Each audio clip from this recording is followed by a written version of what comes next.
Olá! As práticas ESG representam um novo modelo de gestão empresarial que busca integrar os aspectos ambientais, sociais e de governança às decisões estratégicas das organizações. Em resumo, as práticas ESG trazem como objetivos principais a construção de um futuro mais sustentável e equitativo para todos. Para falarmos sobre esse assunto, vamos conversar hoje com Thiago Arikawa, fundador e CEO da K-Links Interconnect, logo após a nossa vinheta.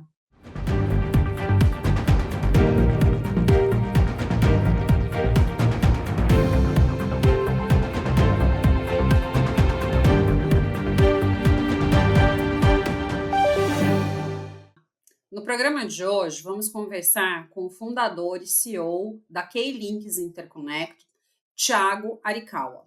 Olá, Thiago, tudo bom com você? Oi, Renata, tudo bem? Bom dia, prazer estar aqui com vocês.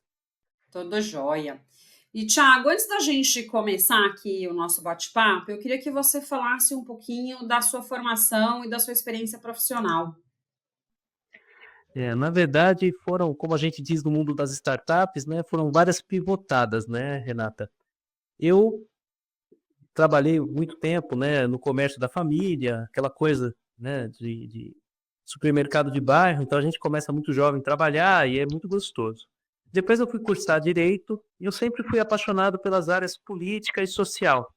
E aí eu fui elaborar projetos de lei na Câmara Municipal, eu fui fundar uma ONG em 2002 chamada Consciência e Cidadania, depois exerci o papel de conselheiro estadual de direito de criança e adolescente, e aí eu tive muita vontade de empreender. Eu gosto muito dessa parte de tecnologia, gostei muito da ideia das startups, adoro a tecnologia blockchain, e já venho com uma bagagem de consciência e cidadania, que era o nome da ONG, né? Isso fala muito sobre o meu perfil, né? Das minhas preocupações. Encontrei o ESG e aí eu fiquei encantado com essa ideia, né? E começamos a empreender na Quilinks a partir de então. Ah, perfeito. E conta daí pra gente, então, o que é a K-Links? Renata, nós nascemos com a ideia de criar um selo ESG em NFT, porque as empresas elas precisam trabalhar com as externalidades e reforçar a marca. Então, o ESG, né, ele traz também um custo para a empresa, ele tem todo um trabalho que tem que ser desenvolvido na jornada do ESG. Então, Renato, eu achava que o selo ajuda a comunicar com o consumidor, com o cliente, com a rede de stakeholders, né, os principais stakeholders, para conscientizar também esse público e para transmitir essa ideia de que essa empresa tem esse compromisso, né? Então a Quilinx nasce daí. E a minha ideia era fazer o quê? Investir na tecnologia. Eu vou na academia, trago um grupo de acadêmicos, professores, pesquisadores e monto a metodologia. Mas aí eu descobri que não. Descobri que eu teria que me especializar em ESG. E de lá para cá, nesse um ano, já foram 17 cursos que eu fiz dentro dessas especializações, né? Além do curso de gestor ESG e SMS-RS. E a primeira pivotada foi transformar a Quilinks numa consultoria. E aí nós começamos a criar alguns diferenciais. E agora nós estamos com um projeto novo, que é o podcast, que é o Impacto ESG. Eu digo, né, no slogan do podcast é da estratégia à ação e da jornada ao relato, que eu acho que traduz bem aí como que tem que ser uma jornada para um ESG com uma boa maturidade, tá? Uhum. Não, perfeito. Eu acho que uma dúvida, Thiago, que todo mundo tem, né? É se é possível realmente promover práticas de negócios socialmente responsáveis e sustentável, mantendo ali a competitividade da empresa. Sim, com o ESG, que não é uma coisa nova, mas o pessoal fala assim, o ESG é moda? Eu brinco assim, eu falo, ele não é moda, porque ele é uma coisa antiga e ele ainda vai perdurar, mas ele teve um hype, né? Ele teve aí uma visibilidade muito grande nos últimos tempos. Nós estamos vendo que é o contrário. A empresa que não tiver uma maturidade no seu ESG, Renata, ela não vai conseguir trabalhar com perenidade. ela não vai conseguir trabalhar com segurança, porque a gente fala do ESG, o ESG apareceu muito em capa de revista, e as pessoas esquecem que ESG é gestão de risco. E quando você descobre um risco, você também vai ter que mitigá-lo. Isso ajuda na perenidade da empresa. Quando você descobre um risco, você também descobre oportunidades. Então, eu digo que o ESG, apesar dele trazer alguns custos, sim, ele é muito mais interessante para a empresa se colocar no mercado de forma responsável e é competitiva, né? Uhum. E você falou da questão do descobrir os riscos, né? Eu muitas vezes eu costumo comentar que quem está ali inserido naquela atividade, muitas vezes já você não vê mais, né? O risco, eventualmente o que pode ser melhorado, você já se acostumou. Então, um olhar de fora eu sempre acho muito importante para a avaliação das questões de um modo geral, né? Então, realmente aí é bacana essa sua colocação. E, Thiago, por que, né, você comentou aí da questão de que é algo ah, que o SG ele vem para ele não é moda, né? Apesar de ser moda, ele é algo um pouco mais durável do que a questão aí do que surgiu talvez um pouco mais com a pandemia, da importância e tudo mais, né? É, mas, assim, por que é importante introduzir essas práticas e se essas práticas elas conseguem trazer impactos ali significativos na comunidade, que essa comunidade consiga perceber de fato essas mudanças com as práticas do SG? Renata, é muito interessante, que eu vou pegar a sua última fala, né? E ela traz, né, elementos que vão se unir com essa resposta que eu preciso te dar para essa outra pergunta, que está ligado à materialidade. Não só as empresas no dia a dia, porque a gente na vida é assim, né? A gente tem alguns riscos que a gente corre. Ah, mas nunca aconteceu de furtar meu carro que eu estacionei na rua só aquele dia à noite, até o dia que eles vão furtar você. E a materialidade, ela é dinâmica. Então, o que que acontece? Você tem que descobrir a materialidade e ela se transforma o tempo todo, porque as leis mudam, as condições elas mudam. E da onde que a gente busca a materialidade? A materialidade ela é inerente ao core business. Não adianta você ter uma prática de ESG que tua empresa está aqui, é um escritório de contabilidade na Avenida Paulista e você está ajudando o pinguim da Antártida. Eu gostaria que todos ajudassem? Eu gostaria. Mas eu tenho que ter clareza que isso não é ESG porque não é material ao seu negócio. Então, quando você busca essa materialidade de um processo correto de ESG, em que você vai entrevistar os seus stakeholders, você vai descobrir qual a tua relação com essa comunidade, como você pode afetá-la, ou como você já está afetando, muitas vezes até negativamente, e quais são os processos que você vai dialogar, ouvir essa comunidade, descobrir quais são as prioridades dela para montar uma matriz de dupla materialidade, né? Em que você vai elencar as prioridades dessa comunidade e adequar o projeto que você vai atendê-la de acordo com isso, com a necessidade dela, com aquilo que você gera de impacto e como isso também vai afetar a sua empresa. Se você obedecer esta regra, ela fica muito perceptível e, aliás, ela tem um resultado incrível, porque você atende a demanda dessa comunidade. Então, acho que o segredo está na escuta. Na hora que você vai montar o seu relatório de ESG, você ouvir esse stakeholder externo que está ali no entorno da sua empresa para você adequar qual que é a medida que você vai tomar, né, para mitigar esses riscos. Às vezes, as pessoas falam muito hoje em gases de efeito estufa, mas nós temos problemas com ruídos, nós temos problemas com odor. E aí, se a empresa conseguir entender o que está incomodando, o impacto é perceptível, né? Uhum. Não, e você comentou uma coisa que é bacana, né? Porque acho que a maioria das pessoas, e talvez ali as empresas, eu acho que em grande parte se preocupam sim com a comunidade que está no entorno. Mas ainda assim, muitas focam também para questões externas que estão muito distantes, né? Como você brincou aí dos pinguins. Ah, e a gente acaba se esquecendo realmente do que está aqui à nossa volta, né? Do que é necessário, do que é importante, tentar mudar realmente essa comunidade do entorno. Às vezes com coisas simples. Eu lembro, teve uma época que eu dava aula numa faculdade e eles teve uma mudança ali para uma região que era uma região que tinha, né, sei lá, uns 50 anos atrás, passado por um boom de industrialização, e que hoje é uma região um pouco mais abandonada. E quando a faculdade foi para lá, eles fizeram uma parceria, pintaram as fachadas, arrumaram as fachadas ali daquela, né, dos moradores. Então, acho que sabendo até do impacto, né, de tantas pessoas que iriam passar a frequentar a localidade, ia ter um trânsito, iam ter várias mudanças. Então, como boas-vindas, né? Então a gente está fazendo algo também por essa comunidade que a gente sabe que vai impactar. E acho que às vezes são pequenas ações como essas. Você falou da questão do odor, você falou a questão do ruído. Às vezes a empresa nem se dá conta, porque está no dia a dia dela, caminhão entrando e saindo, mas às vezes aquele barulho do portão que está aberto para cada caminhão que entra.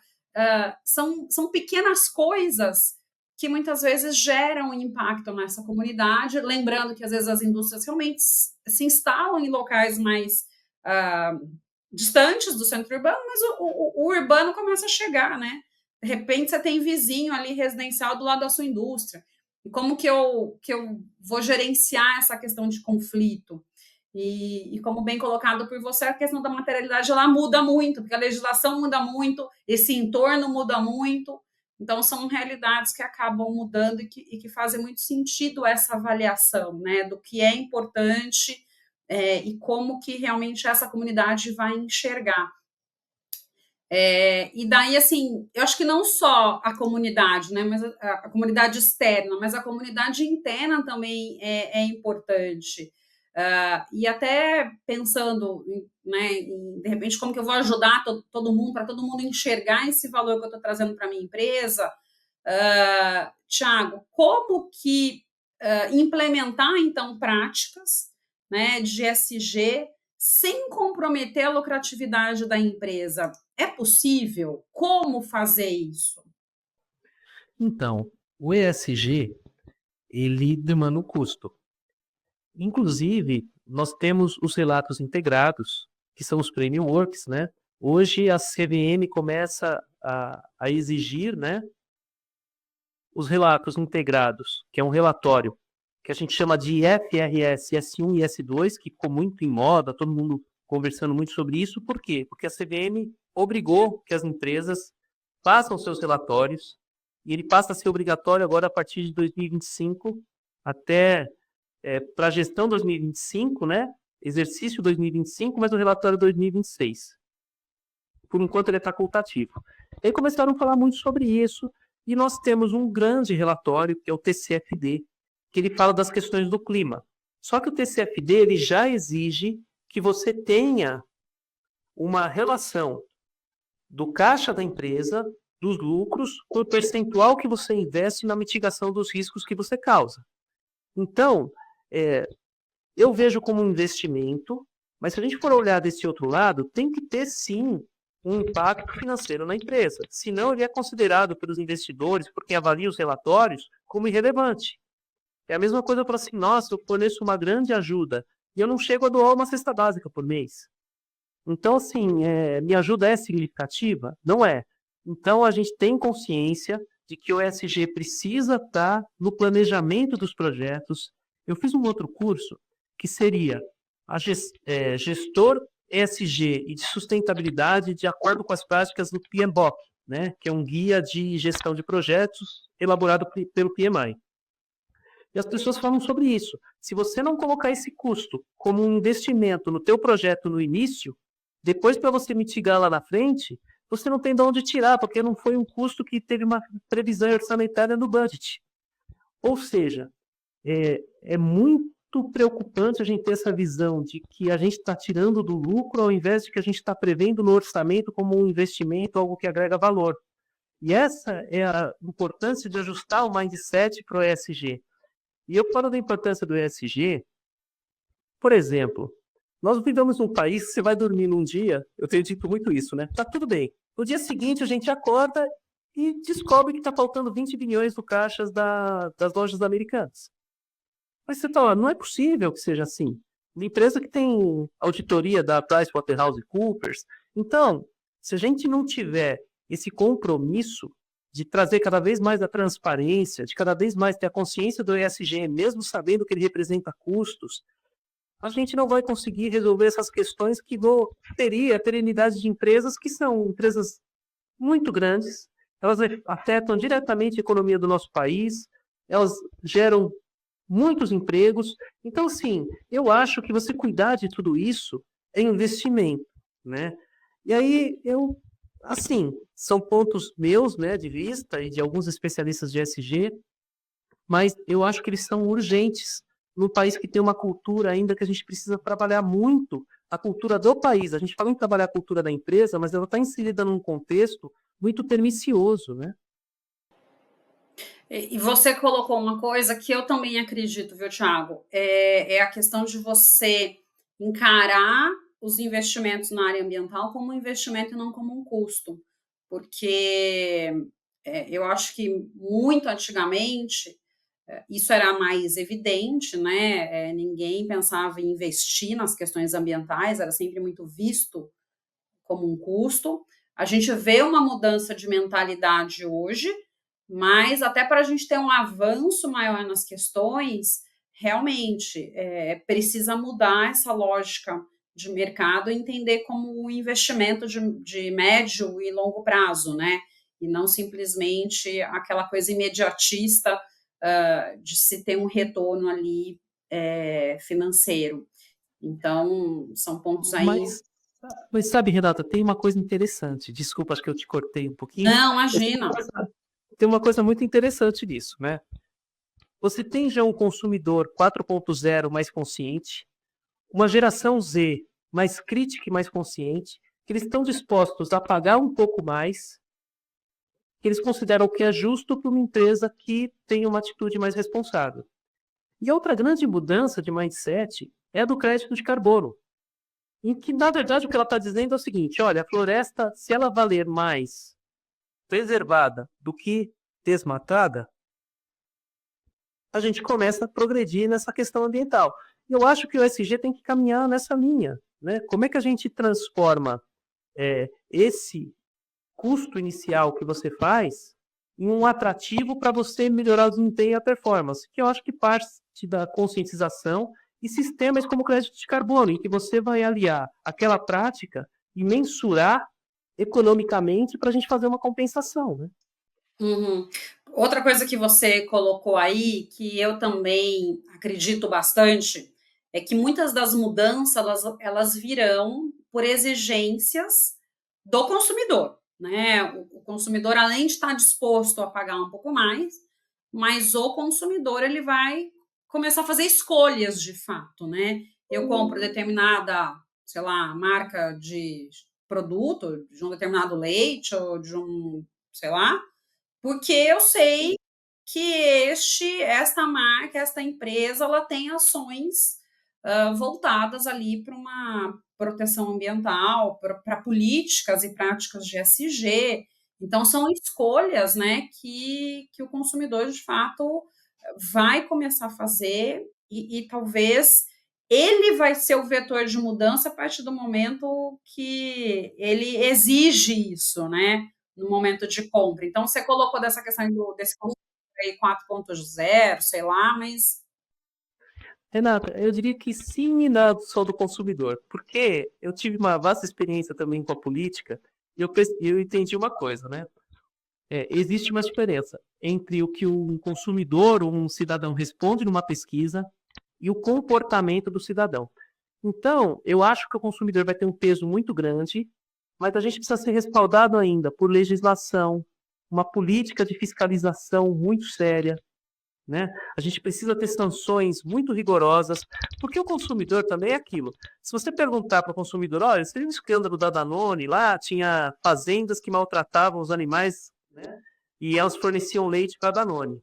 A pessoa vai falar, não, não concordo. Ah, você vai continuar consumindo o produto? Não, não vou.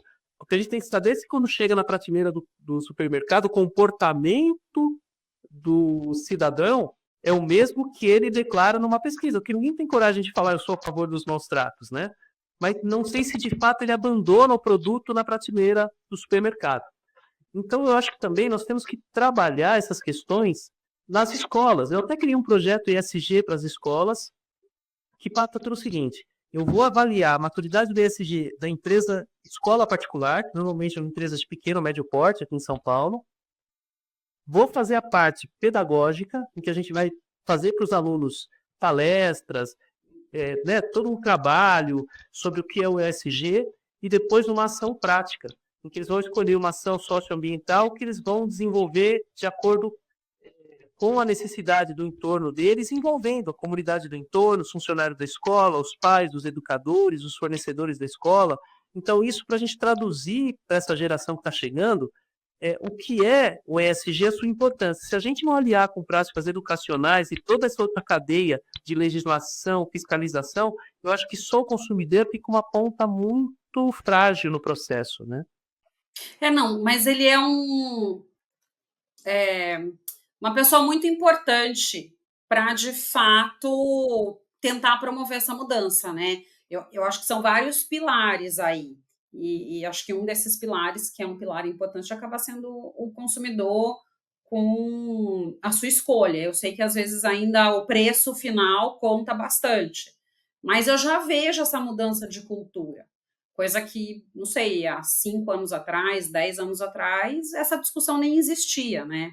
Era preferência de produto para alguma determinada questão e preço. Você, às vezes, não trazia essa discussão, e hoje a gente já tem essa discussão. Então, é isso que eu vejo. Você sabe, Renata, tem uma coisa também do consumidor que ele não sabe o poder que ele tem. Exatamente. Se ele tivesse consciência do poder que ele tem, ele conseguiria as melhores práticas das empresas, os melhores produtos, os melhores preços. Então, eu acho que é um processo aí de conscientização que tem que ser feito, mas se o consumidor souber, tiver consciência de tudo que ele pode transformar, aí a gente faria uma revolução, né? E até pensando nisso, queria te perguntar, Thiago, como que o consumidor ele pode identificar empresas socialmente responsáveis, né? Essa empresa ela tem práticas melhores do que outras. Como que ele consegue fazer essa análise? Por onde ele faz essa análise? Então, se a empresa tiver um relatório de sustentabilidade bem elaborado, eles têm que dar publicidade desse relatório, né? E se a empresa ela tem o seu compromisso com o ESG, com instituições sérias e grandes, fica mais fácil, porque esse relatório de ESG, por exemplo, se eu estou indo num provedor de capital, pegar um empréstimo num banco, ou uma linha de financiamento num banco, que ele é signatário do PRI, são os princípios de investimento responsável, se ele é signatário dos princípios do Equador, eles são obrigados a cobrar o questionário de ESG e eles são obrigados a fazer uma auditoria independente de terceira parte, com due diligence, né, bem completa. Então, isso assegura mais de que a empresa é responsável. Mas eu não sei a que ponto o consumidor ele consegue ter acesso a essas informações para ele analisar de forma técnica o relatório de sustentabilidade que está lá no site da GRI, por exemplo, né? E tem um outro problema, que é o motivo que eu criei o selo. Porque o que seria o selo meu ESG, né? O selo da Quilinx. Nós vamos até a empresa e vamos fazer uma auditoria independente para avaliar o processo dela. E a nossa ideia é colocar o selo, não é falar assim, olha, igual a capa da revista faz, ela é premiada, ela é 100% ESG, porque não existe. A gente vai colocar um relatório numa linguagem simples e com esse selo em NFT, a pessoa pode passar ali o seu celular num QR Code e ter acesso às minhas informações. Olha, eu estive lá, eu atestei, realmente eles investem, realmente eles mitigaram, eles tiveram resultados. Porque só pela propaganda da empresa fica muito frágil. Nós estamos passando aí por muitos problemas aí para combater o greenwashing, o social washing. Então eu acho que a informação, a fiscalização e cada vez mais as empresas estão tendo a consciência que elas precisam ser transparentes, né? Porque alguma hora vai vir à tona. Então, isso auxilia nesse processo, mas ainda não é tranquilo. Eu mesmo, como consumidor, se eu não tiver acesso, como auditor independente, a due diligence, a visitar essa empresa, até acesso a relatórios mais profundos, eu não consigo saber de fora se ela é séria ou se ela não está fazendo um trabalho tão sério assim, né? Tiago, e aproveitando, explica um pouquinho o que é esse selo, então, criado, né, por vocês em NFT, e qual que é o objetivo aí, de fato, do trabalho? Então, Renata, o selo em NFT, o NFT, que são os tokens não fungíveis, né? Eles são criados, ou como a gente fala, eles são cunhados em blockchain, que é a mesma tecnologia que criou a criptomoeda, o Bitcoin, né? Que ele é um livro de contabilidade público e imutável, ele é extremamente seguro, ele dá publicidade, mesmo que ele garanta o anonimato, né? Então você tem uma tecnologia que ela consegue funcionar inclusive independente, e hoje a gente já tem diversas empresas que fazem o que a gente chama de contratos inteligentes, que são contratos imutáveis. E existem inclusive empresas que são as DAOs, que são empresas descentralizadas. Elas são criadas por contratos inteligentes e vão ser geridas de acordo com esses princípios que foram previamente acordados e colocados nessa rede blockchain. Então eu pensei o seguinte, olha, eu crio um selo em NFT, ele tem essa segurança, eu consigo também usar o blockchain para anexar no contrato inteligente esse relatório. Então o que a empresa faz? Ela pode me chamar, ela não vai comprar o selo, ela vai me chamar para fazer uma avaliação da maturidade do ESG da empresa dela, vou elaborar um relatório e emito esse selo se ela tiver um nível de maturidade, pelo menos gerencial. Se ela estiver abaixo do gerencial, ela não tem ESG. E esse nível gerencial estou me baseando pela ABNT PR 2030, né? Que é a norma que trata sobre o ESG. E ela traz 5 níveis ali de maturidade de ESG. Então, esse é o meu intuito enquanto selo. Porém, a nossa ideia é criar na nossa blockchain coleções em NFT para servirem como se fosse crowdfunding. Porque se a pessoa vai comprar o selo por R$ 1.000 para soltura de animais, isso fica registrado, que venderam 10 selos, então eu captei R$ 10.000. Isso ajuda na transparência, no controle. As pessoas conseguem acessar no blockchain e ver, não, ele vendeu 10 selos NFT. Se cada um custou 1.000, ele arrecadou 10.000. E aí, para onde foi a destinação? Então, esse sistema ele é seguro, ele é imutável, ele é transparente. Então, a gente quer aliar tudo isso no ESG e fazer o mapeamento da cadeia de valor e fornecimento, ter os princípios ESG com tudo registrado na blockchain. Inclusive, a JBS é uma das empresas que já está utilizando blockchain nesse trabalho, né? Na manutenção da fiscalização e exigências de ESG em toda a sua cadeia de valor. Uhum. E, Tiago, para quem ainda não está nessa onda ESG, por onde começar? O que você ali aconselha às empresas que têm interesse em começar a desvendar esse mundo ESG? Eu acho que a primeira parte da jornada já está pronta quando ela chega nesse estágio que você falou. Ela quer começar a entender, né? Que é a pessoa que já foi provocada em algum momento. Ou ela ouviu falar do ESG, ou ela recebeu uma multa, ou a empresa que ela é fornecedora, né? É um cliente que é uma empresa muito grande, está cobrando da sua cadeia de fornecedores que se adequem às questões de ESG. Então, são várias as provocações que levam essa empresa ou esse empresário a buscar pelo ESG. E aí, o primeiro ponto é ter clareza daquilo que é material ao seu negócio. Tudo começa daí. Se você não souber quais são os riscos que você está correndo, quais os impactos que a sua empresa gera, quais são os impactos que você é atingido por esses impactos, né? Que não é só o lucro, você é atingido pela comunidade, pelos clientes de diversas formas, inclusive no risco reputacional. Então, quando ela começa a ter consciência desse papel, tudo fica mais simples. A primeira coisa que ela percebe quando ela faz esse diagnóstico é que, se eu vou mitigar os riscos do impacto que eu causo, que é material ao meu negócio, isso não pode custar uma fortuna, isso tem que ter o preço de acordo com o impacto que eu gero, que vai estar de acordo com o impacto, tamanho da minha produção. E aí você traz essa prática para a sua realidade. Então aquilo que é material ao seu negócio, aquilo que é importante, que é do seu core business, daquilo que te impacta ou impacta alguém, e no tamanho do impacto que você gera, que não vai poder ser maior do que o impacto da sua produção. Então a tua ação não vai poder ser incompatível com aquilo que é possível para essa empresa daquele porte realizar, né? Então, acho que o primeiro passo é isso, é ter clareza da sua materialidade, do seu core business. Uhum. Ah, bacana. Bom, Thiago, para a gente finalizar aqui a nossa conversa, eu queria que você deixasse uma mensagem para a nossa audiência. Olha, eu acho que a grande mensagem que eu quero deixar é relacionado às nossas motivações. Porque eu sempre digo, Renata, que o ESG, na verdade eu acredito isso em tudo na nossa vida, né? Tem que ter o propósito, mas tem que ser um propósito genuíno. Então, a mensagem que eu queria deixar aqui está ligado a isso, ao valor. A gente tem que pensar o seguinte, né? Qual que é o mundo que eu quero deixar para os meus filhos, para os meus netos? Né? Qual que é a qualidade de vida? A gente tem que pensar não só no lucro, porque o ESG ele é o rompimento do capitalismo de shareholders, é o capitalismo que só se preocupava com lucro a qualquer custo, para uma transição para o que a gente chama de capitalismo consciente, que é o capitalismo de stakeholders, né? O capitalismo em que eu tenho que ver todos os interesses de todas as partes.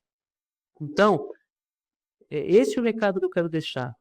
Pensem nisso com um propósito genuíno e que a motivação de vocês seja essa consciência de que nós temos uma responsabilidade com o mundo, que isso nos atinge e atingirá as próximas gerações de uma forma muito significativa e que a gente precisa despertar para essa consciência de uma sociedade que colocou o dinheiro acima de tudo e o dinheiro é uma ilusão de um contrato social que não existe na natureza, inventado pelo homem, então a gente pode transformar a relação com ele.